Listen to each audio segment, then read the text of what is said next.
가게사는 증시각도기. 안녕하십니까 증시각도기 시청자 여러분, 그리고 투자자 여러분.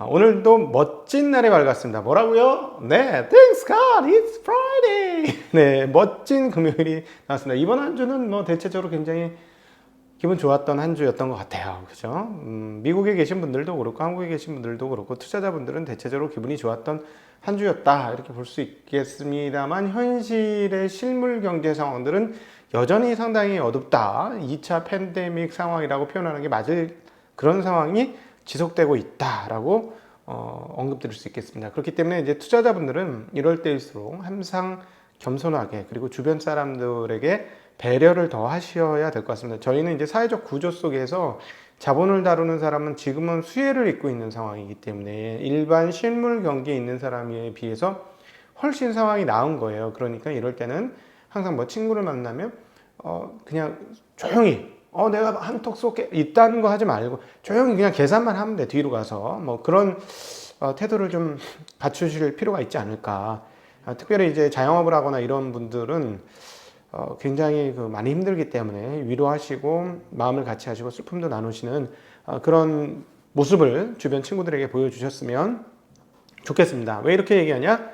미국 시장이 바로 이런 모습을 오늘 보여주었기 때문입니다. 네, 오늘 어떤 모습을 보여줬기에 이렇게 각도가 이겼는지에 대해서 이제 곧 증시각도 TV 금요일 순서에서 시작하도록 하겠습니다. 네, 어제 정말 꿈만 같은 시간이 지나갔어요. 어제 하루가 어떻게 지나갔는지 모르겠는데 먼저 어제 저희 그 두 사람끼리만 했으면 아마 못했을 건데 옆에서 이제 자원봉사를 해주신 분이 계셔요. 박영규님, 너무 감사하게 생각합니다. 좋은 자리였고 여러모로 감사드립니다. 그리고 어제 방송사고가 좀 있었죠. 중간에 춤을 춘 방송사고가 있었습니다. 눈을 씻고 싶으시다는 분들 계셨는데 진심으로 사과드리고, 눈을 씻는 게 아니고 머리에서 잊어주세요. 네, 잊어주셨으면 좋겠고, 그 다음에 어제 슈퍼챗 쏘신 분들이 굉장히 많습니다. 그리고 생각보다 정말 많은 분들이 쏴주셔서 감사하고, 그분들에게는 시간을 좀 넉넉하게 주세요.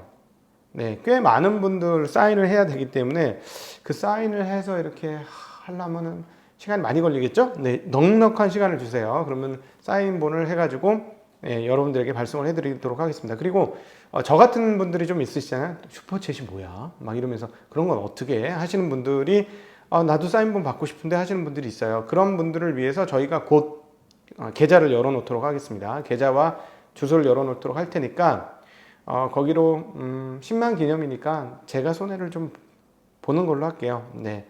한 1만 원, 네, 1만 원의 사인본을 받으시고 싶으신 슈퍼챗 못하신 분들만을 위해서 따로 저희가 공간을 마련해서 조만간에, 빠르면 내일 댓글을 올리겠습니다. 그러면 거기에 주소하고 이름하고 이런 거 보내주시면 보낼 수 있도록 하겠습니다. 네, 주말에는 역시나 뭘 해야 되죠? 네, 증시각도기에 잃지 않는 쉬운 투자, 다른 많은 것이 있습니다. 어제도 그런 이야기를 고백을 들었는데, 회계도 중요하고 그 다음에 기업 내용을 분석하고 업황을 분석하는 거 정말 중요하죠. 그러나 여러분, 일반 투자자들은 투자의 심리가 아니고 투자의 기초적인 마음가짐이 안 되면 아무리 산삼녹용을 줘도 그냥 다 똥으로 나옵니다. 네. 몸에 그 산삼녹용을 받을 수 있는 몸이 돼야 그게 자양분이 되면서 체력을 기르는 거죠. 그 기초를 하는 강의가 뭐다? 네, 단연코 증시각도기에 잃지 않는 쉬운 투자, 이미 명백합니다. 네, 그리고 일부러 제가 가격 싸게 했잖아요. 막 거기하고 좀 에듀캐스트에서 되게 안 좋아했어요. 거기 막 30 몇만 원 하자는데 저는 안 된다, 10만 원대. 그리고 오늘까지인가 10% 할인인가 하던 것 같은데요. 모르겠다. 죄송해요. 그런 거 알았으면 바로 알려드렸을 텐데 장사 마인드가 좀 안 돼서 그렇습니다. 하여튼 잃지 않는 쉬운 투자를 통해서 여러분 투자의 기초를 가지시면 여러분들의 투자 성공에 굉장히 중요한 밑거름이 될 것이다. 초보자분들을 위해서 마련한 강의니까 도움이 되셨으면 좋겠습니다. 자, 오늘 미국 시장 정리를 본격적으로 시작하죠. 미국 시장 오늘 한마디로 얘기하면 다시 팬데믹이다, 이렇게 말씀드릴 수 있겠습니다.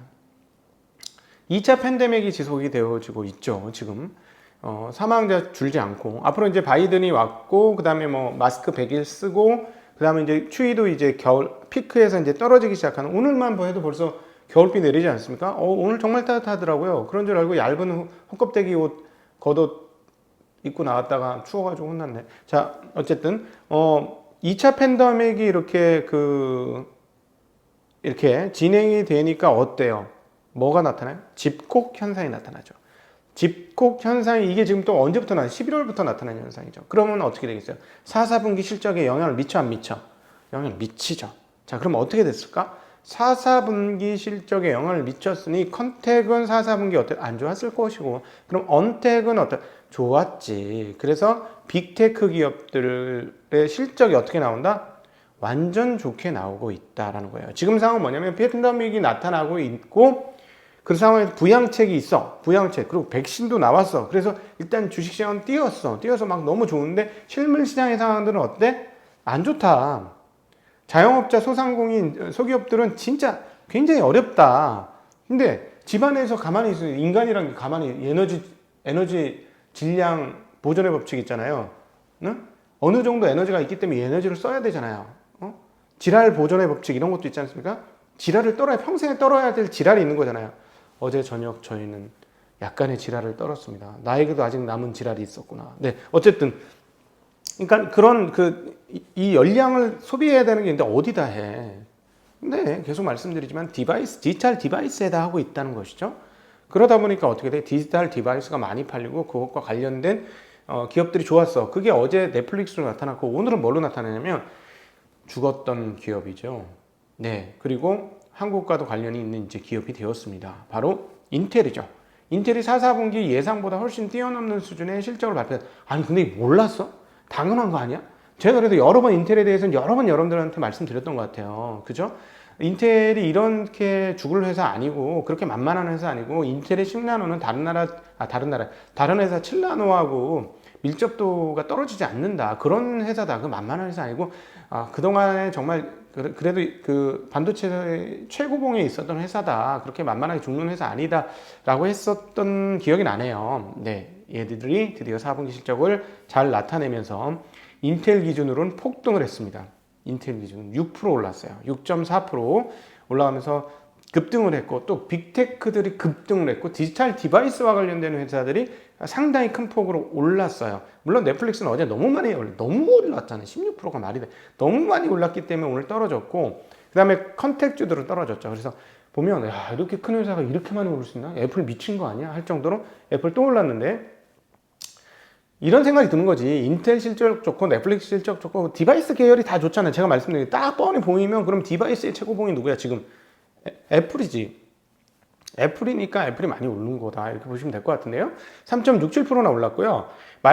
혹시 제가 모르는 다른 이유가 있으면 댓글로 달아주시고 아마존 1.3% 올랐고 죄송합니다. 마이크로소프트 0.28% 올랐고 알파벳 0.2%, 페이스북 2%. 얘는 죽었다. 살아난 애들이니까 이렇게 올랐고 그 다음에 디바이스 종류 물리적인 디바이스 부품을 만드는 회사 퀄컴 0.09 상승, 마이크론 테크놀로지 1.8, AMD 3.1, 엔비디아 3.7이나 올랐습니다.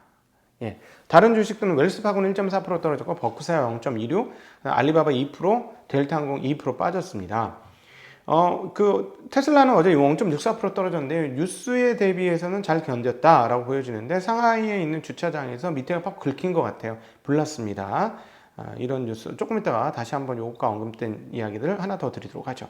기업 실적은 이렇게 얘네들한테 집중되고 있어요. 전체적으로 다 온기가 다 따뜻하지 않아. 그러니까 어떻게 됐어? 나스닥은 0.55%로 올랐어요. 근데 아까 방금 전에 빅테크들 주가 오른 거에 비하면 0.5% 많이 안 오른 것 같죠. 그러니까 그 외에 다른 거는 이렇다는 얘기지. 러셀 2000이 0.64% 떨어졌어요. 여기서 볼 수 있죠? 다우도 0.04% 떨어졌어요. S&P는 0.03% 올랐으니까 보합이야.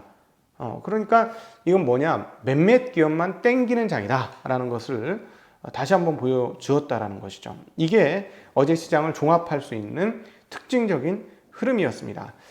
그리고 또 하나는 지수가 이렇게 안 오른 이유 중에 하나는 이제 가격이 너무 많이 올라서 부담스러워요. 어느 정도 부담스러웠냐면 주가 수익 대비 23배예요. 그러니까 1년의 이익 대비 23배. 그러면 미국이란 기업이라고 치고 미국이란 기업을 내가 돈 주고 사면 본전은 올 때까지 23년이 걸려.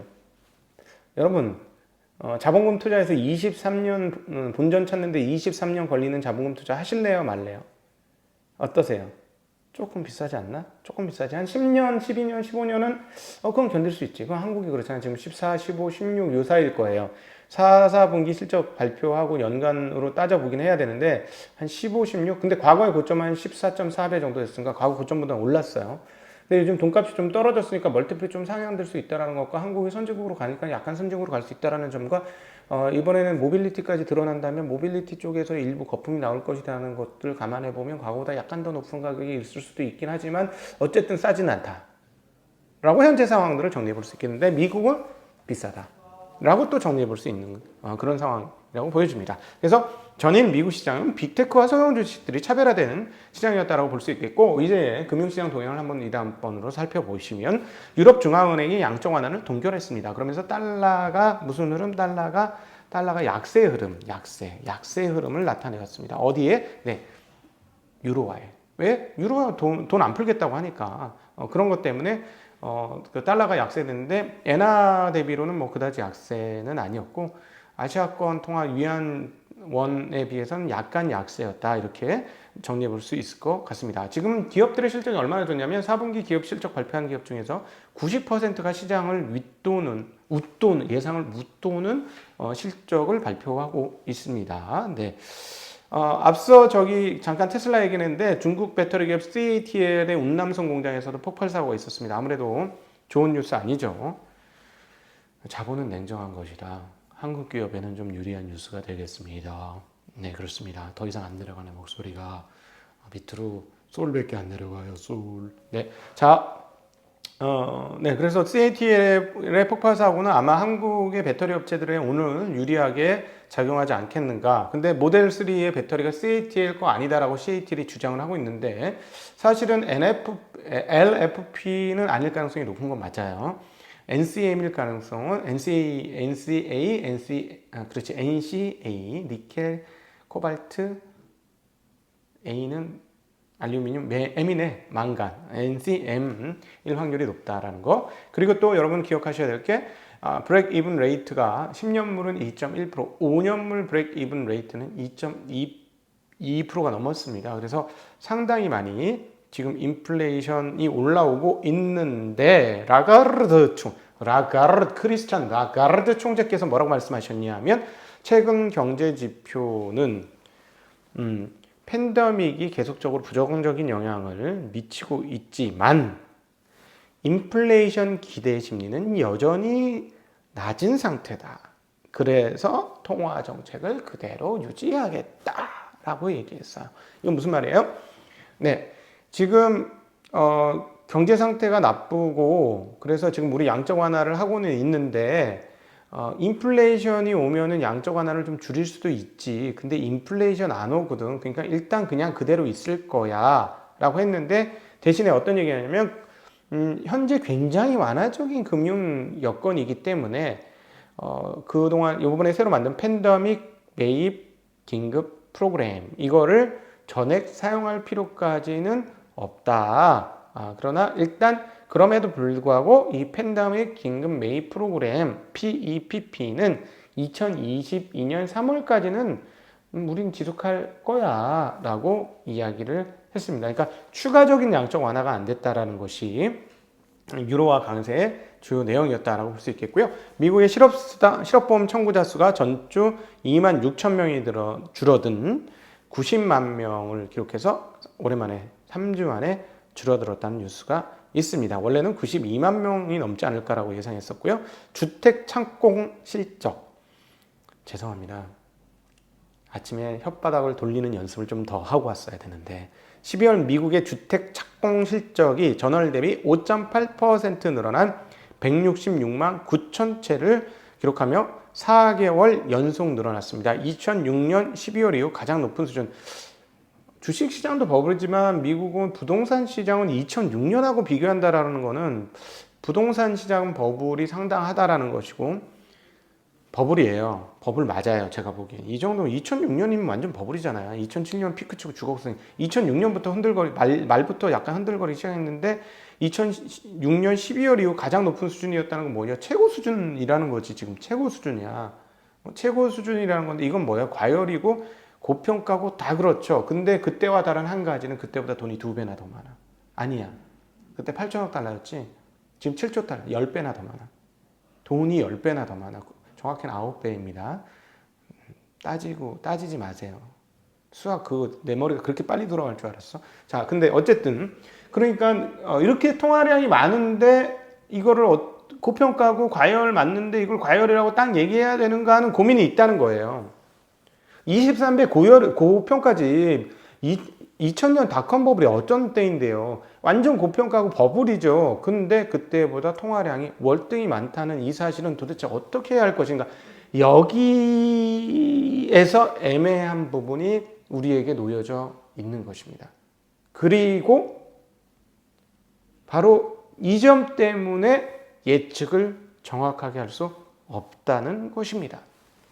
현재 시점이 어떻다 저떻다 예측할 수 있나요?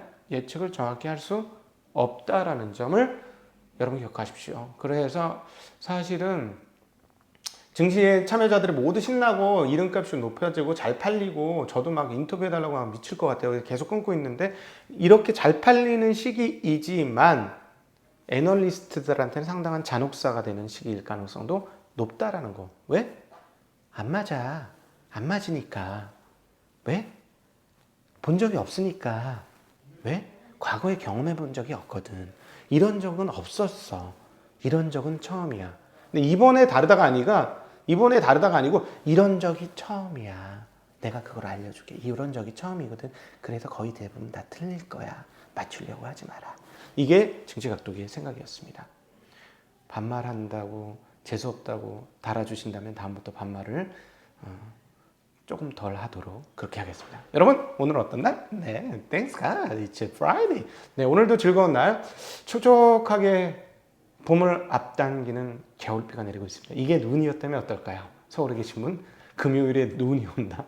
끔찍하죠? 네, 오늘 낭만적으로 여러분들에게 라흐마니노프 심포니 2번의 3악장을 추천드리면서 금요일 오전 아침장을 미국 시장 마감을 마치도록 하겠습니다. 이따 오후에 정신 차리고 정상적인 모습으로 여러분 뵙도록 하겠습니다. 여러분 안녕.